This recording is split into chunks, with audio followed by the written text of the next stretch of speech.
What is going on, YouTube? What's going on, fellow fantasy people? And of course, what is going on the catch? Fam, already know time this, man. We are rolling right into another mock draft. So I've got the six overall selection. We are drafting through ESPN in a 12-team man league. So I am really trying to crank out a lot of 12-man team mock drafts because I am doing a 12-man draft in about a week from tomorrow, depending on when this gets posted. Should be a week from Wednesday. So September 8th is going to be mine and my co-host Steven's actual fantasy draft. So I'm trying to get a lot of these under my belt, but I am trying to sprinkle in some 8, 10, 14, 20-man mock drafts in that time frame as well. But let me know in the comments down below what you guys need to see for your personal fantasy league, of course, as well as go ahead and smash that like button. I think I just said go ahead twice, but you guys know what to do, right? Go ahead and smash the like button. And of course, we are on the road to 100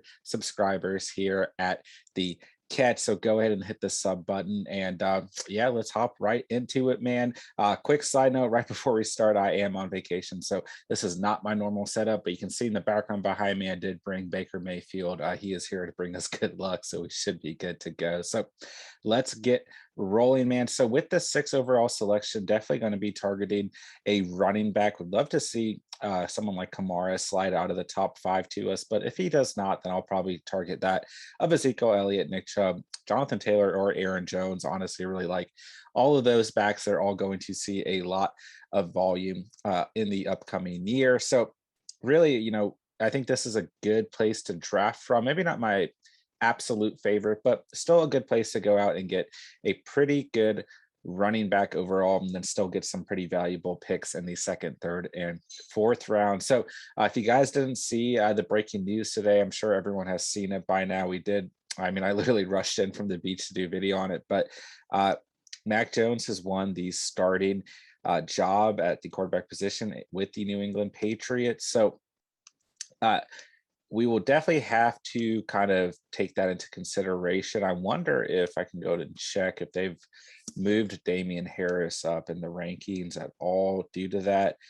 Doesn't quite look like it, unless I'm might just be missing.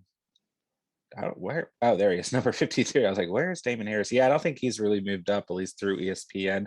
But I wonder if that of Mac Jones has moved up in the ESPN rankings. Not to go off on a kind of a tangent here as we are up on the board. Yeah, it doesn't look like, yeah, they've still got Cam Newton in front of Mac Jones. So nonetheless, let's get back on track. Let's pick up Ezekiel Elliott, add him to our team, kind of have a great RB1. He's going to see a ton of volume and a very explosive offense this year to kick off this draft. And now we see Nick Chubb off the board. Before my section of Ezekiel Elliott, we saw Alvin Kamara, Saquon Barkley, Derrick Henry, Dalvin Cook, and CMC. So pretty general consensus here, nothing out of the ordinary. So I still haven't quite figured out how I can view my next selection, but not that it matters. We know that we're probably going to be targeting a running back with this next coming selection, but I also kind of considering trying out what it's going to look like if I go RB wide receiver back to back and go very light at QB and tight end. So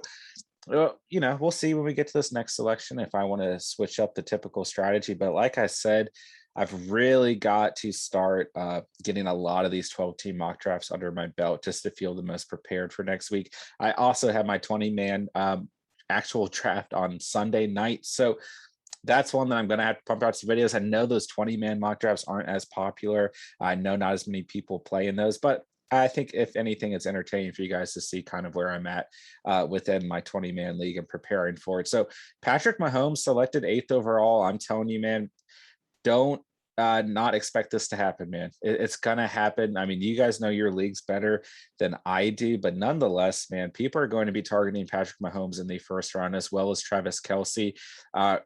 And people are going to be looking to get both of those guys. I mean, just imagine. I mean, I've talked about this in a lot of these mock draft videos, right? I mean, I've done a lot of mock drafts where I've gone out and targeted both Patrick Mahomes and Travis Kelce, or Patrick Mahomes and Tyreek Hill, right?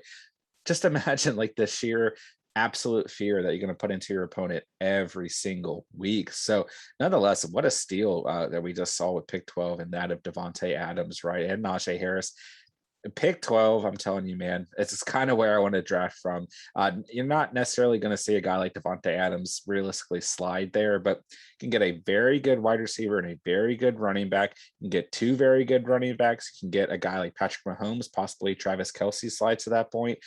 uh, Pick 11 and 12 are really good places to be drafting from. Pick 12, I mean, go out and get two guys at a time. It's a really fun way to draft. I do believe, my personal opinion, kind of hurts you towards the end of the draft, but we stay really steady on the sleepers here at the catch, so I wouldn't even be too concerned about that. But knowing me, I always get like the third or fourth overall selection, which is like a place I hate to draft from. But at least I can go out and get a top running back. So nonetheless, we've seen DK Metcalf as well as Aaron Jones and Antonio Gibson all off the board. A lot of good players and a couple, I would say a couple slides here. So far this draft has been actually a little bit interesting. I like seeing people going out and getting Patty Mahomes early because I'm telling you guys, it's going to happen in a lot of leagues. So be prepared. And I mean, I've thought about it, right? But I don't know. I'm going to have a hard time kind of, veering off of the path of going RB heavy. I just don't know. I think as good as Patrick Mahomes and a guy like Travis Kelsey are, I mean, honestly, I don't think you're going to be able to get a better quarterback or a better tight end, or at least a more consistent quarterback or tight end. But you can still get some very, very good quarterbacks, some very, very good tight ends outside of the first and second round. So a lot of good players here. We've got Stephon Diggs sitting here, DeAndre Hopkins. We've got some running backs that I like. And like I said, I do want to kind of play around with bouncing between running back and wide receiver. So let's go ahead and do it. I mean, really between Stephon Diggs and D Hop, you can't really go wrong. But I'm going to go ahead and just select Stephon Diggs. We can note that DeAndre Hopkins was there. A lot of good receivers were sitting here. AJ Brown, Justin Jefferson. I mean, we like the running backs here: Mixon, Eckler, Edwards-Helaire. We've got some very good tight ends on the board with George Kittle as well as Darren Waller still available. And then we're kind of hoping here with pick 30 that a guy like David Montgomery or James Robinson is available, because I would consider them a very good RB1 talent. So those are going to be our next targets overall. I just don't know. I just don't know if I'm really going to realistically go out and get a running back and a receiver and then another running back. I think, I want to play around with it some more and kind of see how things look. But nonetheless, I think realistically, I would have probably gone with a guy like Austin Eckler or Joe Mixon there, and then turned around and try to target David Montgomery and or James Robinson here. But this is why these mock drafts are here. Put yourself in positions that you wouldn't normally be in, see how your team comes out, see if that affects your overall strategy or not. But I don't know, man. I really, let me know in the comments down below if you guys believe in drafting RB heavy, or if you have a separate strategy that you like to see more often that has helped you out before, because it just seems like there is no other strategy other than going RB heavy for me. But nonetheless, let's keep on moving on. We've seen a lot of good players off the board: Austin Eckler, Justin Jefferson, CEH, Terry McLaurin, Darren Waller, Mike Evans, and James Robinson selected with, well, I can't see what pick that is quite, so never mind. But still a little bit earlier than, at least the rankings would anticipate, right? So let's go out and let's add David Montgomery to this roster, someone who I view very similar to that of James Robinson. I don't think that Josh Jacobs is going to last to us in the fourth round, but if he did, that would be our next target, man. I don't know, man. I mean, the time is essentially here to really get, your conviction on Josh Jacobs, or not have conviction on Josh Jacobs, because this is a guy who, had a very good season last year, right, in terms of rushing yards, over 1,000 yards and 12 rushing touchdowns. The addition of Kenyon Drake obviously hurts his fantasy stock. That offensive line is very, very, very bad, right? The Raiders overall don't seem to look like a team that's going to be moving the ball down the field too often. I think Derek Carr is a very good quarterback on a very bad team. I mean, there's essentially no receivers on that team outside of Darren Waller at the tight end position. So I can certainly see why there's reason for concern, but I do feel like the Raiders are one of those teams that are going to come out week after week and try to beat you no matter what, and try to put points on the board no matter what. And I think that at the moment, Josh Jacobs is really the focal point of that offense, outside of Darren Waller, of course, who we all know the talent there at the tight end position, right? And I do think that Kenyon Drake is going to be heavily utilized in that offense as well. But nonetheless, I just think that he should be at least where you see David Montgomery, James Robinson, and Miles Sanders going. I mean, I know he's just outside of that tier, right? But I don't know, man. I just feel like there's a little bit too much hate overall on Josh Jacobs, and I'm truly not scared to draft him. But nonetheless, let's talk about Gus Edwards while we're here, since there's a little spiel here on Josh Jacobs versus Gus Edwards. And uh, I mean, yeah, they've got Gus Edwards projected at 1,000 rushing yards. And 8 rushing touchdowns, which I mean, I don't think is out of the question with the J.K. Dobbins injury, of course. We know that Lamar Jackson is going to eat into those numbers a little bit as well, as often as he does run the football. But nonetheless, I mean, I just don't know. I don't know if Gus Edwards is a certified RB1 with Lamar Jackson already there, and with John Harbaugh coming out and saying that they are probably going to add at least one veteran running back to that backfield. And there are rumors of Le'Veon Bell joining. I mean, Le'Veon Bell didn't necessarily make an immediate impact for the Chiefs last year. He's not really the Le'Veon Bell that we knew a couple years ago. But nonetheless, it just seems that, I mean, the way that that offense runs, it runs, right? There's a lot of running backs, there's a lot of people rushing. So I could be wrong, but I'm just not completely sold on Gus Edwards as a true RB1 just yet. I might be wrong. Don't get me wrong, but I just said wrong like 4 times. I'm repeating a lot of words in this video. But anyways, I mean, just I wouldn't plan on him being like your RB2 or 3. It, I mean, I think he's worth the draft pick, but I just don't know. He's right in that area where there's a lot of good receivers, some good tight ends, some other handcuff situations at running back that I like. It's a kind of a prime time to go out and target a quarterback. So I'm not entirely sure, right? I get why people are drafting him, but I guess what I'm trying to say is just pull it back just a little bit, because there's a lot of hype right now around Gus Edwards, who just got selected before our selection here. And all I'm saying is just don't have giant expectations for Gus Edwards. So with this coming selection, like I said, we could play around going RB wide receiver, RB wide receiver, and I think we would end up with some guys that we really liked. There's some good quarterbacks here. Kyler Murray, obviously, sitting here. A lot of receivers that I like here as well. Lamar Jackson sitting here, but I just don't know if we see any more true value at the running back position. But nonetheless, let's just go out and let's add a stud quarterback to this team, because this is something that I am definitely battling with my upcoming actual draft, is wanting a true QB1 who is an absolute elite quarterback on my roster, right? And I really don't want to miss out. And I think that Kyler Murray, Steve and I, we haven't released our QB rankings videos. We have recorded it, but Kyler Murray has the potential to be the QB1 on the year. I think a lot of people have that conviction in him. And it's no knock on guys like Patty Mahomes or Josh Allen or even Lamar Jackson, Dak Prescott, other guys in that conversation, right? But Kyler Murray, I think he's just going to have a monster year. I truly, truly do. And I mean, a little bit, hesitancy around the injuries that he may sustain, right? But I don't want to bank on anyone having injuries or not having injuries. But nonetheless, one thing that I want to play with is kind of going.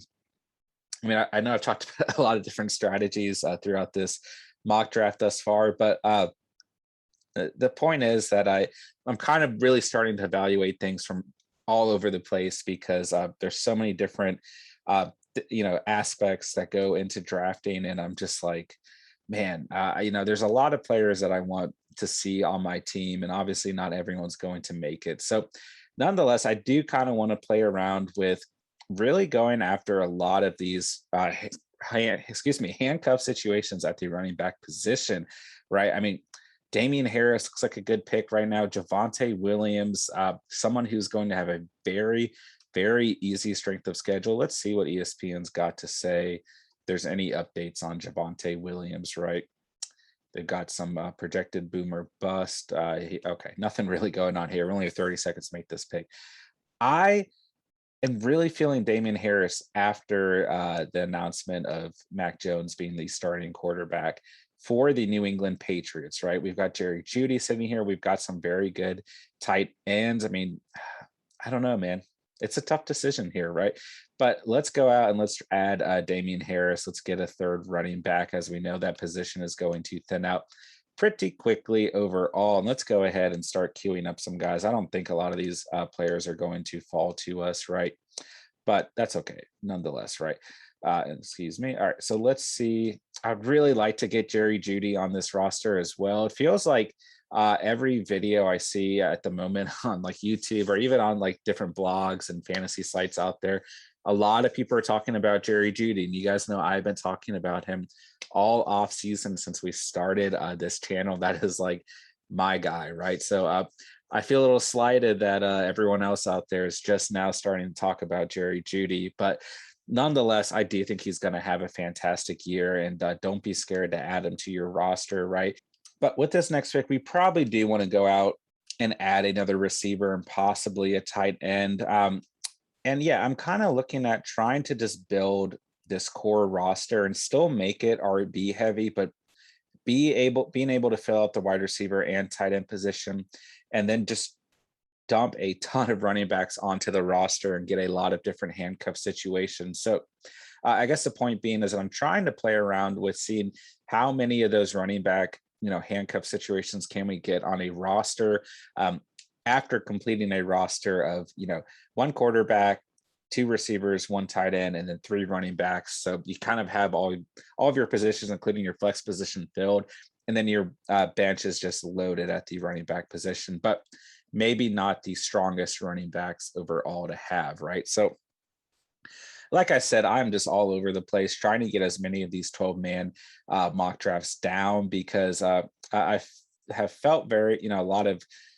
good conviction. A lot of the mock drafts I've done as we see Jerry Judy off the board. But nonetheless, when things boil down and it's time to draft, there's always a little bit of nervousness, even if you have a strong plan going into your, draft, and even if you've done a ton of research, right? So, uh, you know, it's going to be interesting. Planning on live streaming that, draft Wednesday night as well as my 20-man draft on Sunday. So stay tuned and look out for those guys. It's going to be a lot of fun. So, like I said, we're probably going to go in and target a wide receiver and then turn around and try and get a tight end that we like. But I do think that you can kind of hold off at the tight end position just a little bit.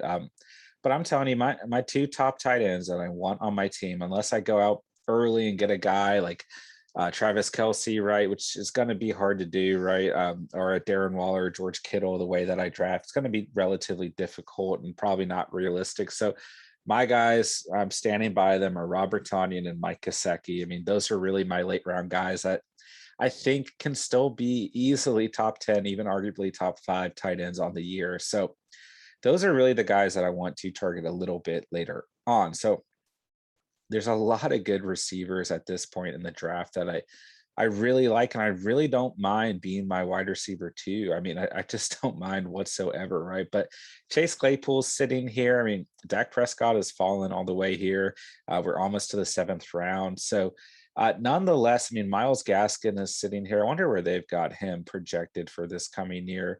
Yeah, only about, yeah, I mean, Miles Gaskin is a really interesting draft pick, but I mean, it's kind of between that of Chase Claypool with that big upside he gives you and Robbie Anderson here. I don't really mind either, right? We'll go ahead and add Claypool. I mean, Robbie Anderson, I think would have been a great pick there. He's got an extremely easy strength of schedule, but like I said, knowing that we have Stephon Diggs to kind of solidify the receiver position, I like adding Chase Claypool, who gives us just that.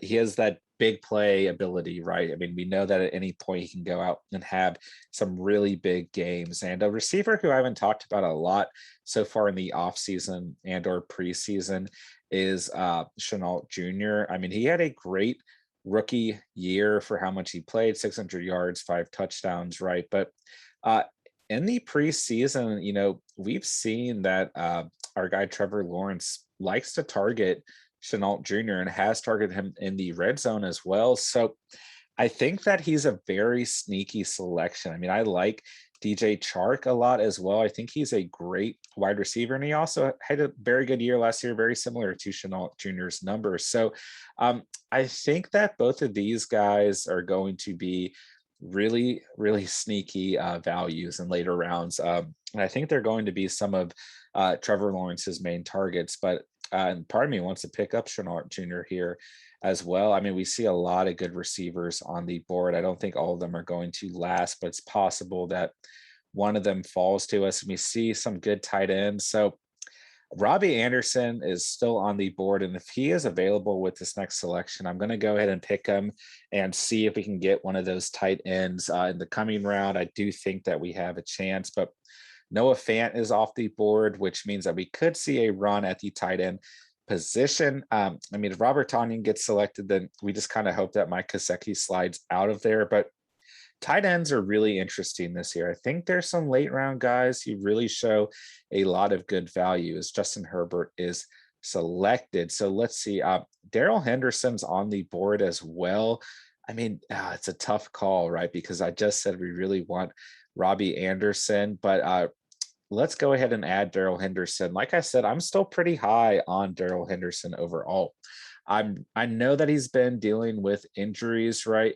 I know that they just added Sony Michelle to that offense, but I really still see Daryl Henderson as being just a good overall value where you can draft him and someone who still has potential to lead that backfield overall. I just don't know if the Sony Michelle thing is really how much of a split we're going to see, I guess. I really just feel like it's an overall depth move. I know I passed up on Robbie Anderson there, who's someone I'm very high on, someone who's got a very easy strength of schedule, is going to have a very good season, but we want to add a lot of good handcuff situations, like I talked about, to this roster. And I think some of these other receivers will potentially fall to us, like a Corey Davis, right? Like a Mike Williams, but I know I kind of diverted. So I was going to fill out this roster and then go for the running back or handcuff running back situation. So I'm all over the place today. I mean, I'm on vacation. I'm a little hazy. Stayed up late last night, been on the beach all day. But, these are good situations to put yourself in as well, right? Because you always plan to have good energy and be focused the day that you draft, right? But sometimes things happen and you might not be on top of your game the day that you actually draft. So I actually feel like this is pretty good practice. But nonetheless, we see Raheem Mostert taken off the board. But I just feel like my top two guys now have to be that of Corey Davis and or Mike Williams, and then Ronald Jones, the second at the running back position. I don't want to miss out on being able to add one more true wide receiver one to this squad, and that of Corey Davis. And I also really don't want to miss out on Ronald Jones. You guys know that I am very big on Ronald Jones overall, and I do believe that he will be the lead back during the regular season for the Buccaneers. I mean, it could be very, very wrong. Could be Leonard Fournette. Let's go ahead and add Corey Davis here.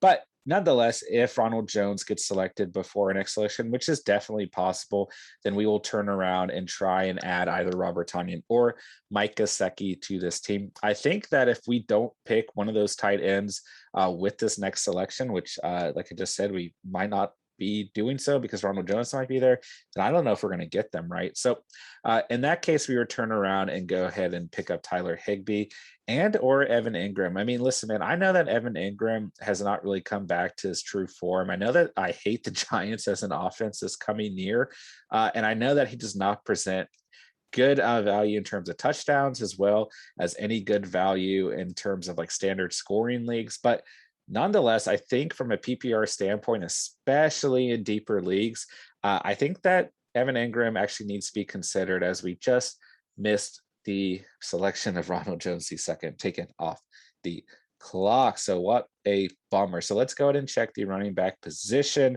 Really nobody who stands out to me. I mean, Kenyon Drake potentially, right? And I talked about adding a lot of handcuff situations to this roster. At the tight end position, we can still go out and get Robert Tanyan. At the receiver position, Marquise Callaway is probably the only person I see who really presents a lot of good value. Jalen Hurts, Ryan Tannehill, and Matt Stafford all sitting there would all be good depth at the quarterback position, right? But let's go ahead. Let's secure our tight end and that of Robert Tanyan. And then we will look for a lot of those guys that I just named to still be around when we draft again. So the running backs on this team outside of Ezekiel Elliott and David Montgomery, I mean, we actually have some question marks overall. I mean, this roster, I mean, I wouldn't be unhappy with it at the state that it's in, but I don't know. I don't know if I would be ecstatic as well. So that's what I'm saying. I mean, got to get more and more of these 12-man mock drafts under my belt. And really, what I'm trying to do here, I mean, I'm really trying to just think out loud and really try and get my strategies down, my thoughts overall down, right? Because, like I said, my draft is coming up right around the corner, and it really comes down to what I need to see myself doing come that draft and Wednesday night of next week. So AJ Green taking off the board, an interesting selection there, followed by the Tampa Bay Buccaneers, Jalen Hurts, and now Jarvis Landry. So let's see. I mean, honestly, here my next top targets would probably be Mike Gesicki. And let's go ahead and check the wide receiver room, see who's available there. I'm actually really happy with the three wide receivers that we have on this squad, but I would really like to add that of Marquise Callaway here. I mean, I know that he's kind of like a flashy name, kind of all over the place right now in terms of wide receiver that you must draft. But I actually definitely agree with that. I really think that he presents that wide receiver one value. And something else to keep in mind is the Colts wide receiver room right now. I mean, my co-host Steven is a large Colts fan, and right now it's looking like if I'm not mistaken, they're dealing with a lot of injuries at the wide receiver position, right? T.Y. Hilton is definitely going to miss some time. Gosh, what a waste of talent, in my opinion, right? And the way that the Colts have treated T.Y. Hilton, I mean, it's just a lot of players there. I mean, T.Y. Hilton is an amazing player. And I mean, I just feel like he hasn't gotten the respect out of the organization, but that's another topic for another night. And if I'm not mistaken, Steven was telling me that I either Paris Campbell, I mean, I know it's not Michael Pittman, but one of the other receivers in this or on this team is dealing with an injury as well. And it might be Zach Pascal. I'm not exactly sure, right? At least banged up. But that, and the point I'm getting at here, going on a big tangent about the Colts and their wide receivers, is that Michael Pittman could be seeing an increased volume, and it kind of raises his stock as the potential wide receiver one on that team, right? So something to keep in mind, because someone's got to be the wide receiver one on that team. So I could take a risk here and go ahead and get a second tight end who I really like, and then see if Marquise Callaway slides to us. But I think there's actually some good value left at tight end outside of Mike Gesicki and even Dallas Goedert. So let's go ahead and add our guy Marquise Callaway here. And David Johnson, I mean, really an interesting player. I actually think that he has some decent value from where you can draft him, right? But I don't know, man. That's a pretty loaded backfield. I mean, Philip Lindsay's there, Mark Ingram's there, like this says, right? I mean, I just don't know. I feel like a guy like Naheem Hines is a much better selection from a PPR standpoint. If you play in PPR leagues or half PPR, at that point in time, I think that he's probably the better guy to go out and get, someone who we're probably going to be targeting with this next selection, right? But the other guy I want to talk about is probably Jacoby Myers, right? Who is kind of looking like the wide receiver one for the New England Patriots. And, with the news of Mac Jones coming out being listed as their starter, that's something that we really want to pay attention to, is who evolves into the true wide receiver one for that team. If someone does, right, the way that they kind of play, it might be hard to tell. Let's go ahead and add Naheem Hines here, right? But I don't know, man. I think Mac Jones is going to be able to step up and make a couple players on that team a lot more fantasy relevant. We know that they have two very good tight ends, and that of Hunter Henry and Jonnu Smith, but it's kind of a gamble, right? Who's going to step up and really see more receptions? I mean, we would like to say Hunter Henry overall. He has been dealing with some injuries, right? Uh, and then we know that Johnny Smith is a large touchdown machine, someone who gets targeted a lot in the red zone, at least when he was with the Tennessee Titans. So I don't know. Is I think maybe Hunter Henry might end up being the better PPR selection. Johnny Smith might end up being the better standard scoring guy, but it's hard to say. And one thing, I don't know if I brought this up or not, but we were just talking about the New England Patriots wide receiver core, and I have been talking a lot about Nelson Aguilar potentially being the number one receiver there, and I still think he'll be heavily utilized, but.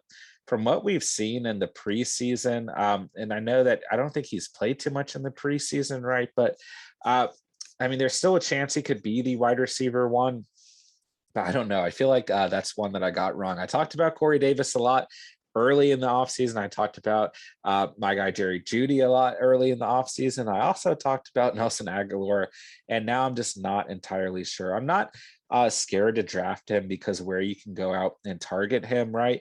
But I don't know. I got kind of a bad feeling about my guy Nelson Aguilar, who I've been pretty high on, right?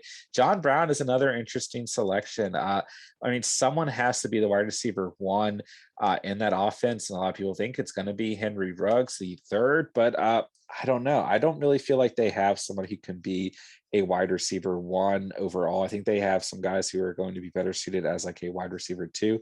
But Tyrell, excuse me, Williams is probably another guy who we've got to start talking about with us seeing the Lions depart from oh gosh, I almost forgot his name for a second. Brashad Perryman, excuse me. Um, I mean, this is your wide receiver one for the Lions. I mean, is Jared Goff an amazing quarterback? No, but he can throw the football, and someone has to catch some footballs in that offense. And especially in deeper leagues, Tyrell Williams is someone that you've got to at least be considering, right? I mean, like in my 20-man league, like that's a target for me, right? I mean, so a lot of interesting players here in these later rounds.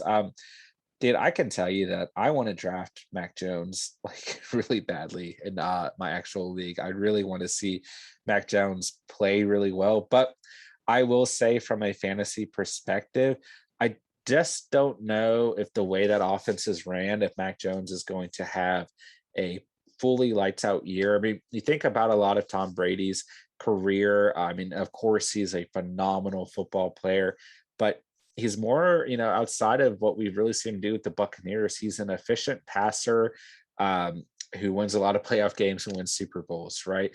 And you look back at his stats, they're good. I'm not putting any knocks on Brady whatsoever, but from a fantasy perspective, over the last couple of years, Tom Brady has not been a top target, right? I'm a little worried that Mac Jones is going to fill that role in Josh McDaniels' offense of just being a very efficient passer and them trying to win football games, which is a good plan. Don't get me wrong whatsoever, right?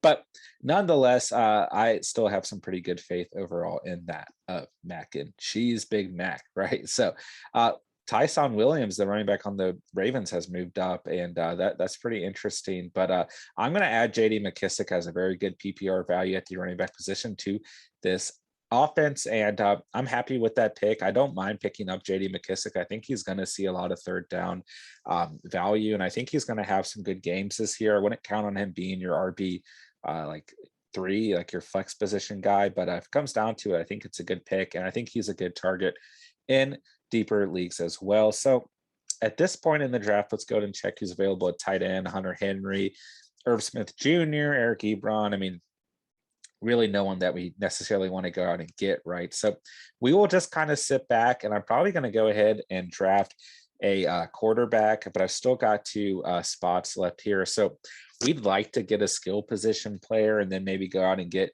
a rookie quarterback, right? Trevor Lawrence just got selected. I consider Trevor Lawrence with that last selection. I know I just knocked on Nelson Aguilar, but honestly, it kind of looks like the most valuable player available. Malcolm Brown's kind of an interesting player to consider as well. Just being that we don't really know how that Miami Dolphins backfield is going to look. Did Stevenson on the Patriots is a rookie who's getting a lot of buzz in like deeper leagues, right? I mean, he could come out and have a really good year, but nonetheless, I really don't see any running backs worth drafting here. Other than Daryl Williams, who is somebody who can get really late, and you're kind of betting on Clyde Edwards-Helaire not starting pretty early, which is something I don't necessarily like to do. But nonetheless, we're kind of looking at some receivers and tight ends that hold a lot of value. But I'm going to, I don't know, man. I almost picked a defense there, right? Yeah, I think Nelson Aguilar is our best bet here. I know I just trashed him and trashed myself for being big on him, but he still has the potential to be the wide receiver one in that offense. It gives us some more depth at the wide receiver position.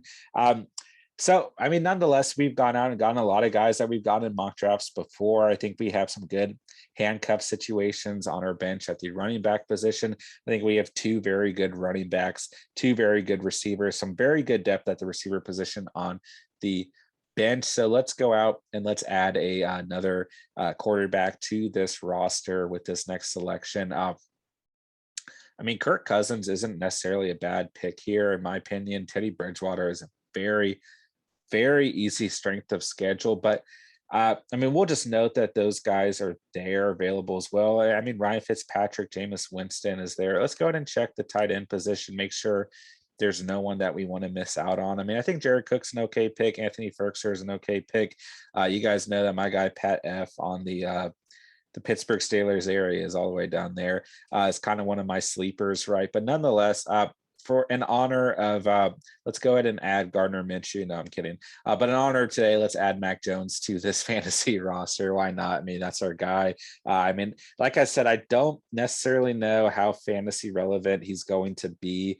I hope that he comes out and has a year like Justin Herbert, man. I hope the best for our guy, Mac and Cheese. I mean, we are big, big fans of Mac Jones here at the Catch. But yeah, I mean, even look where they've gotten projected, just under 4,000 passing yards and 23 touchdowns, 14 interceptions and 4 fumbles. So they are banking on him turning the football over a little bit. But I would look for him to have less passing yards. I mean, maybe closer to like 35, but I actually like the rest of where they've got him projected. And I don't know, man. I really hope that he comes out and lights the league on fire, but we'll see what happens. So let's go ahead and divert to the defensive position. I mean, dude, it looks like anytime I do these ESPN mock drafts, I seem to always be able to go out and get the Rams defense, which just blows my mind. Okay, well, they just got selected, so never mind. Doesn't seem like every time, but most of the time I do these, I can go. And I almost picked up a defense when I picked up Nelson Aguilar. But nonetheless, I mean, the Colts defense a good pick. The Pats defense a good pick. The Broncos are looking to have an improved year defensively. The Browns are looking to as well. The Chiefs are also a lot of people really, really high on the Chiefs defense. And Yahoo's fantasy ratings, they are much higher overall. But I still like the Colts or the Dolphins at this point in time. Let's just add the Colts. Think they are both going to have very consistent years defensively. So nonetheless, let's see what kicker falls to us and let's break down the roster, man. This draft is just about over. All right, so we are back on the clock. Let's see. I just kind of waited out to see what kicker would fall to us before we broke down the roster. I mean, it's really your pick at this point. I mean, Rodrigo Blankenship will stay true to drafting the Colts defense and their kicker. But honestly, I think Rodrigo Blankenship's going to have a fantastic year as well as the Colts defense. So let's break down the roster, man. We have got Kyler Murray at the quarterback position, absolute stud. At the quarterback position, potentially the QB1 on the year. Don't feel bad about that whatsoever. We backed him up in honor of the announcement today with that a big mac and cheese baby. So I feel very good at the quarterback position. Overall, at the running back position, we went out and we got Ezekiel Elliott. We feel very good in our RB1. Then we backed him up with my favorite RB2, RB3 flex RB on the year, that of David Montgomery. I wouldn't be upset if he was my RB1, to be completely honest. But nonetheless, we went out as well at the running back position. We added Damian Harris, who I think gets a little boost with that Mac Jones announcement, but I'm not looking for Damian Harris to have an outstanding year. I think close to 1,000 rushing yards, maybe a little bit of work in the passing game, and probably somewhere between 5 and 7 touchdowns is kind of where I'm looking at, which is pretty good numbers for where we got him. So there we are. Your draft is complete, team. The catch. There's some of our players smiling for us, so that's nice. But nonetheless, we got some good handcuff situations and PPR values at the running back position on this bench. We've got Big D. Tandy is a guy who Steven, my co-host Steven and I are big fans of here at the catch, and then Naheem Hines and JD McKissick. So outside of that, the wide receiver position, we got an absolute stud in Stephon Diggs, and we gave him some support with that of Chase Claypool, Corey Davis, Marquise Callaway, and Nelson Aguilar. So I feel pretty good about the depth at the receiver position on this squad. At tight end, we went out and we got one tight end who I feel very confident in that of Robert Tonyan. If you guys have been keeping up with this channel, watching my mock drafts, you guys know that I am huge on Robert Tonyan. I think he's going to have a fantastic year. And then, yeah, that's really it. We went and got the Colts defense and the Colts kicker to kind of round things off. And I know it was all over the place during this draft, guys. I'm sorry. I'm on vacation. I'm a little out of it, a little tired, but I got a lot of content to keep making. I'm having a blast doing it, having a blast making these mock drafts and all the other content for you guys. So I truly, truly appreciate all the love and support and all the feedback as well. Shout out to the Catch fam. Shout out to all of our subscribers. We are on the road to 100 subscribers here at the Catch. Go ahead and hit that sub button, baby. Leave a like or hit the like button down below. Excuse me if you guys enjoyed this video or found it helpful. Of course, drop some comments with what you guys need to see for your personal fantasy season. I thank you all so much for watching and or listening. And as always, remember, the sod here on the Catch.